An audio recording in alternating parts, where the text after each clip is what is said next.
Well, a bad couple of weeks has just got even worse for Manchester City. It all started with the game in London in the Carabao Cup when they lost to Tottenham to exit the competition. Then they lost to Bournemouth. This past week, they lost in the Champions League 4-1 to Sporting over in Portugal. And today, to top it off, a 2-1 loss against Brighton. That now puts them 2 points behind Liverpool, who do have a game in hand. And Manchester City, for the first time since 2006, have lost 4 games on the bounce. This has never happened in Pep Guardiola's career. For more on this, let's welcome in our very own Geoff Shreeves to join us. Geoff, so what's going on with Manchester City?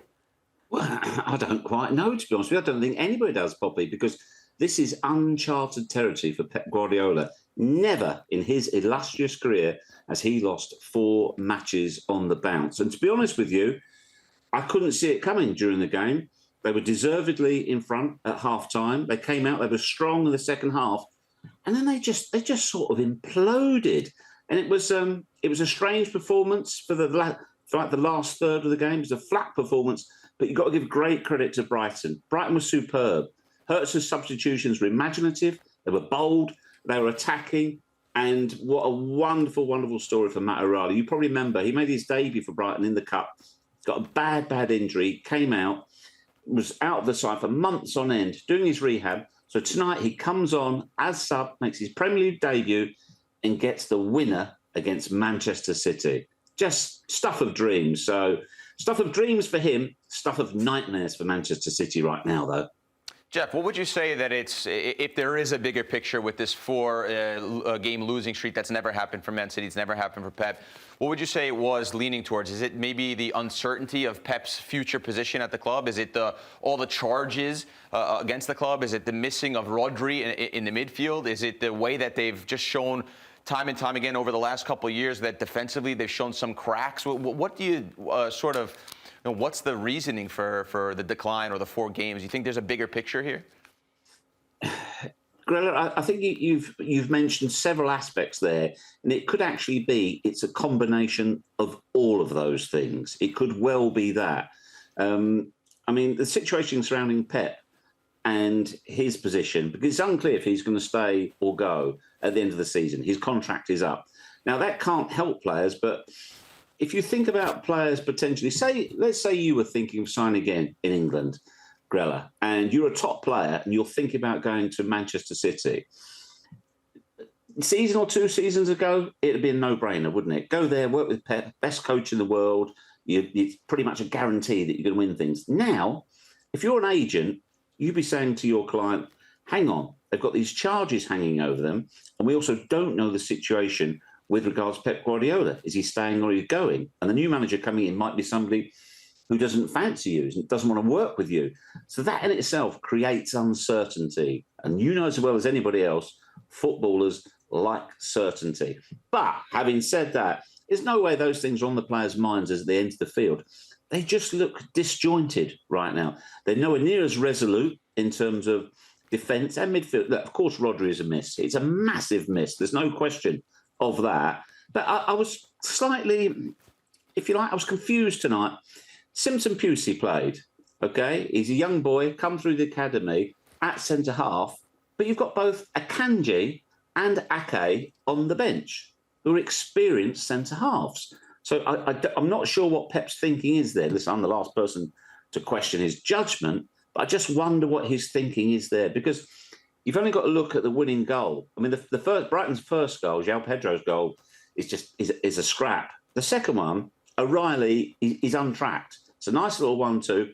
He takes it beautifully. It's lovely composure, but they just don't have the solidity that we're used to seeing from Manchester City in defence right now.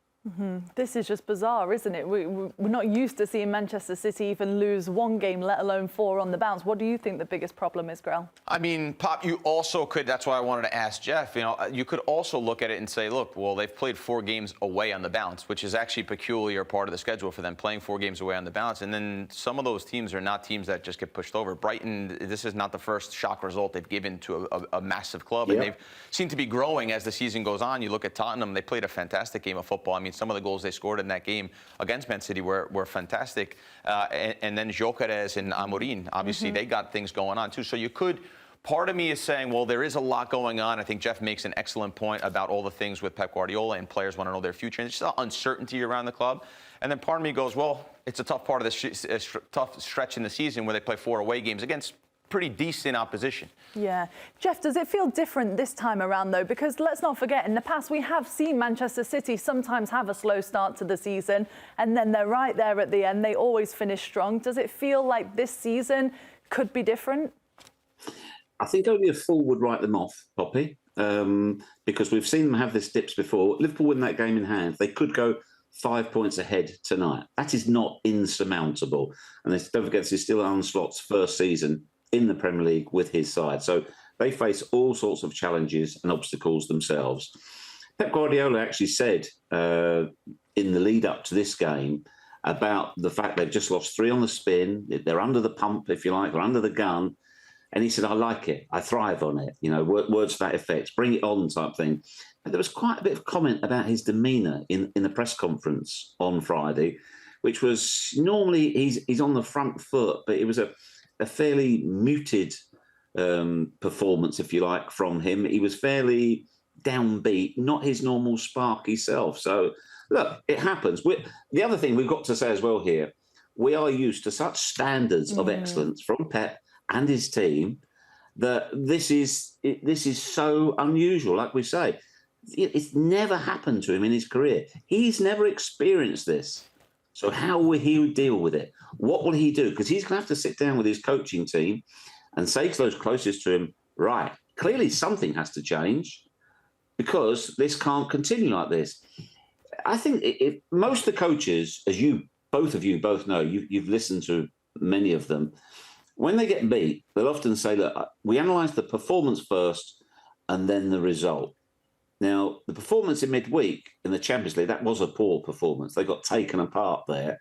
Tottenham was a slightly mixture of a team of experience and youth as well.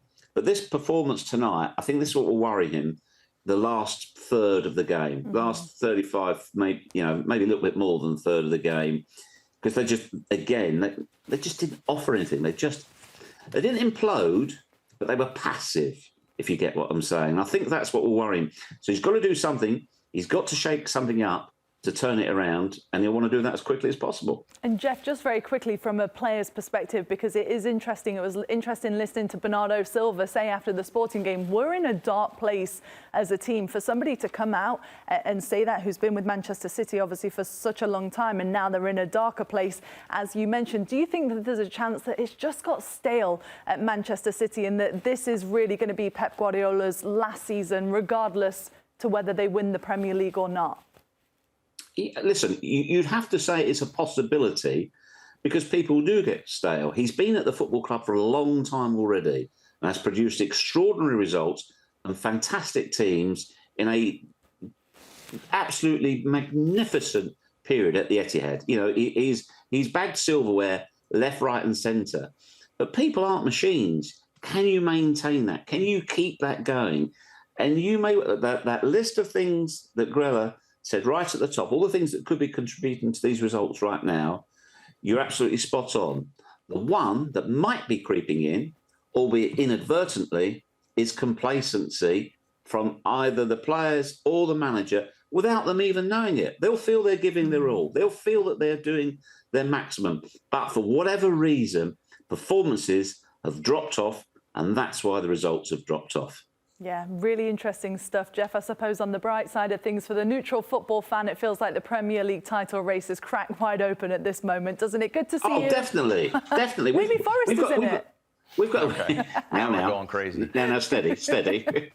We'll take Champions League. It's fine. Chelsea and Liverpool and Arsenal will be not so much Arsenal. They've got to get their own house in order. But Chelsea and Liverpool will be absolutely relishing this right now. So yeah, we've got a great race. Yeah,